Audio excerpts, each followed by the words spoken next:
নিবাসী, উক্ত জকিগঞ্জবাসী, আমি আপনাদের সামনে সংক্ষিপ্ত আকারে দুটি বিষয় উপস্থাপন করব। আজকে কেন আমরা দাঁড়িয়েছি, এখন কিন্তু এখানে দাঁড়ানোর সময় না, দেশ গড়ার সময়, সমাজ গড়ার সময়, জনসেবার সময়। এখন জনসেবার সময়কে আমরা এখন আন্দোলনে লাগাতে হচ্ছে কেন? আন্দোলন কি জুলাই আগস্টে শেষ হয় নাই? আন্দোলন কি জুলাই আগস্টে আমরা করি নাই? তাহলে এই আন্দোলনের পরিপ্রেক্ষিতে আজকে জনসেবার, সমাজসেবার সুযোগ কেন পাচ্ছি না? সেই আন্দোলনের সুফল কেন পাচ্ছি না?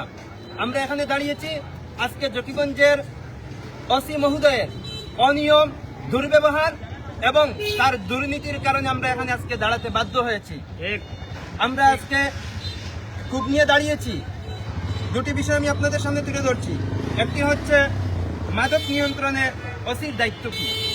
আমাদের জকিগঞ্জ হচ্ছে 3 দিকে ভারত সীমানা, তো 3 দিকে যেহেতু বর্ডার, সেদিকে ভারত থেকে যে মাদকগুলা আমাদের পাচার হয় দেশে, আমাদের যেহেতু থানাটা বর্ডার নিকটবর্তী থানা, এই হিসাবে আমাদের থানা দ্বারা বেশি হয়। কিন্তু আমরা লক্ষ্য করছি এই ওসি আসার আগ পর্যন্ত আমাদের জকিগঞ্জে এতটা মাদক ছিল না। এই ওসি আসার পর জকিগঞ্জে যা মাদকের ব্যবসা বেড়েছে, মাদক গডফাদাররা যেভাবে মুক্ত আকাশে বেড়াচ্ছে, তাতে প্রমাণ হচ্ছে এর পিছনে এই ওসিরই হাত রয়েছে। অন্যথায় আমরা তার প্রমাণ দেওয়ার পরেও মাদক ব্যবসায়ীদের, গডফাদারদের চিহ্নিত করে দেওয়ার পর, তাদের সমস্ত তথ্য দেওয়ার পর এই গাদ্দার ওসি কেন পদক্ষেপ গ্রহণ করে না, জাতি জানতে চায়। যদি সে আইনি ব্যবস্থায় কোন রকম নতজানুতা করে, জুলাই যুদ্ধগণ তাদের রক্ত, তাদের অঙ্গহানি, তাদের মানহানি, মা বোনদের ইজ্জত রক্ষায় যে আন্দোলন হয়েছে, সেই আন্দোলন তারা বৃথা যেতে দেবে না। প্রয়োজনে আমরা এই ওসির বিরুদ্ধে যা করতে হয়, যে কর্মসূচি ঘোষণা করতে হয়, যে কর্মসূচি নিয়ে মাঠে নামতে হয়, আমরা রাজপথে থাকবো ইনশাল্লাহ সেই কর্মসূচি। প্রিয় ক্ষুব্ধ জকিগঞ্জবাসী, দেখেন আমরা এসপি মহোদয়ের কাছে, এসপির কাছে, ওসি সাহেবের সাথে আমরা 1.5 বছর, জুলাই আন্দোলনে আজকে 1.5 বছর চলে যাচ্ছে। আমরা এখানে এমনি দাঁড়াই নাই ভাই, তাদের সাথে বহুবার বসেছি। 1.5 বছরে কমপক্ষে 50 বার বসেছি। 50 বার বরাবরের মতো তারা ধোঁকা দিয়েছে, প্রতারণা করেছে। আমাদের কথার কোনো মূল্য তাদের কাছে নাই, জনতার কথার মূল্য তাদের কাছে নাই। কেন? তারা কি জনতার সেবক না? তাদের কি এই জকিগঞ্জের দায়িত্ব নাই? তাদের কাঁধে কি অর্পিত হয় নাই? তাহলে তারা কেন আমাদের সাথে প্রতারণা করবে? আমাদের জকিগঞ্জবাসীর সাথে কেন প্রতারণা করবে? 1 নম্বর বিষয় হচ্ছে আইনি ব্যবস্থা গ্রহণ করা মাদকের বিরুদ্ধে। মাদক সংক্রান্ত গোপন সংবাদ পেলে দ্রুত অভিযান পরিচালনা করা এবং অপরাধীদের আইনের আওতায় আনা। কিন্তু আমরা কি দেখি?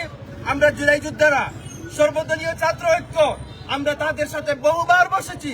এই ওসি গাদ্দার মহোদয়ের সাথে বহুবার বসেছি। বসে আমরা আলোচনা করেছি, স্যার যা লাগে আমরা তা করতে প্রস্তুত। আমরা তাদেরকে বহুবার এই গডফাদারদেরকে আমরা লিঙ্ক দিয়েছি, তথ্য দিয়েছি, সব আসামি সামনে রেখে তাদেরকে বলি এখানে আসামি আমরা ধরে রেখেছি, আমরা পাহারা দিচ্ছি, আসো। আসে না কেন? তাহলে তার দায়িত্ব, তার 6টা দায়িত্ব, মাদক নিয়ন্ত্রণে তার 6টা দায়িত্ব ওসির। 6টার মধ্যে প্রথমটাই সে কার্যকর করে না, প্রথমটার দিকে কোনো খেয়াল নেই। আমি বাকিগুলা তো নেই, আমি শেষের দিকে বলতেছি। আর একটি সচেতনতা বৃদ্ধি, মাদক শক্তির কুফল সম্পর্কে জনগণকে সচেতন করার জন্য বিভিন্ন কার্যক্রম গ্রহণ করা। জকিগঞ্জবাসী জানতে চায় মাদক নিয়ন্ত্রণের জন্য এই গাদ্দার ওসি কোন পদক্ষেপ গ্রহণ করেছে। আমরা সবাই সে কোনো পদক্ষেপ গ্রহণ করে নাই। এজন্য আমরা সুজার কথা, এই ওসির পরিবর্তন চাই, পদত্যাগ চাই। না হয় জকিগঞ্জ আমরা নিয়ন্ত্রণ করার জন্য, জকিগঞ্জের কল্যাণের জন্য যা সিদ্ধান্ত গ্রহণ করতে হয়, ছাত্র সমাজ, সর্বদলীয় ছাত্র ঐক্য, বৈষম্য বৃদ্ধি, সবাই আমরা তা করতে বাধ্য হবো ইনশাল্লাহ। আর বিচার ব্যবস্থা, 2 নাম্বার বিচার ব্যবস্থা। আমি কি বলবো, বিচার হয়ে গেছে আচার ব্যবস্থা। আচার বুঝেন? জকিগঞ্জের ভাষায় বলি যে আচার দেখলে মানুষের লোভ চলে আসে, জিহ্বা বাহিরে চলে আসে। যদি আমরা কোন আসামিদেরকে তাদের কাছে হস্তান্তর করতে চাই, তখন তাদের ঘুষের জিহ্বাটা বের হয়ে যায়, আইনের জিহ্বাটা ভিতরে থাকে। তারা আইনের চক্ষুকে ফাঁকি দিয়ে ঘুষের জিহ্বা ব্যবহার করে ওই গডফাদারদেরকে বাহিরে তারা মুক্ত আকাশে ঘুরতে দেয়। আইন তাদের কাছে, আইনের কোনো মূল্য নেই। আসলে এরা এসব কেন করছে জানেন? আওয়ামী লীগ এই ফ্যাসিবাদ যদিও দূর হয়েছে, যদিও স্বীকৃতভাবে ওরা পালিয়ে গেছে, এজেন্টরা দূষররা কিন্তু এখনো এই আমাদের থানায় থানায় বসে আছে, জায়গায় বসে আছে। আর জনসচেতনতা বৃদ্ধির জন্য আরেকটা কথা বলি, দল বুঝি না, সমাজ সেবক বুঝি না।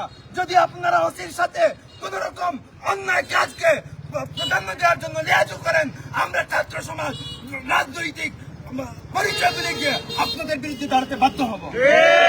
আমরা রাজনৈতিক পরিচয় বুঝি না, সবারই রাজনৈতিক পরিচয় আছে, আপনারা কেন লিয়াজু করবেন তাদের সাথে?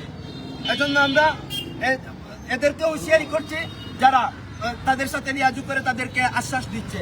আর ওসি সাহেবের প্রতি আমাদের 48 ঘন্টার আলটিমেটাম হলো, 72 ঘন্টার আলটিমেটাম। আমাদের সর্বদলীয় ছাত্র ঐক্যের পক্ষ থেকে 72 ঘন্টার আলটিমেটাম ওসি সাহেব বরাবর।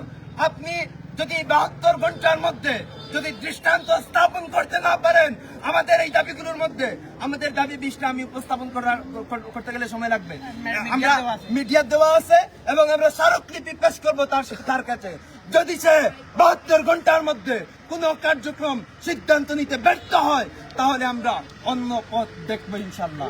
ছাত্র সমাজের শক্তি কি পরিমাণ, ছাত্র সমাজের পাওয়ার কি পরিমাণ তা প্রমাণ হয়েছে জুলাইয়ে ইনশাল্লাহ। এজন্য আজকে গেলাম, সে এই যে মুমিন দরগা সে কি করতেছে, 4 তারিখ বলতেছে যে 4 তারিখে এই আসামিগুলোর কোনো ডিটেলস নেই, এজন্য এদেরকে ধরা যাবে না। আরে জুলাই কি শুধু 4 তারিখ হয়েছিল? জাতি জানতে চায়। তার সাথে এই মাত্র বৈঠক করে এসেছি, সে বলতেছে যে 4 তারিখ কোনো এদের কোনো আন্দোলনের সাথে কোনো হাঙ্গামের সাথে সম্পর্ক নাই, তাই এদেরকে ধরা যাবে না। এক গাদ্দার 4 তারিখ কি শুধু জুলাই হয়েছিল? 36 দিনকে স্বীকৃতি দেয়, 36 দিনকে স্বীকার কর। 36 দিনের সাথে এরা জড়িত, 36 দিন কেন 16 বছর এরা জড়িত ছিল অন্যায়ের সাথে। আর তুই 4 তারিখ তুকাস মিয়া। এজন্য আমরা আমাদের 72 ঘন্টার আলটিমেটাম করার জন্য, বাস্তব করার জন্য আমরা এখনই বসে আমরা পরবর্তী পদক্ষেপ নিচ্ছি এবং মিডিয়ার মাধ্যমে আমরা সেটা প্রকাশ করব জাতির সামনে, আর তার বরাবর আমরা স্মারকলিপি পেশ করবো। আজকে দাঁড়ানো আল্লাহ তাআলা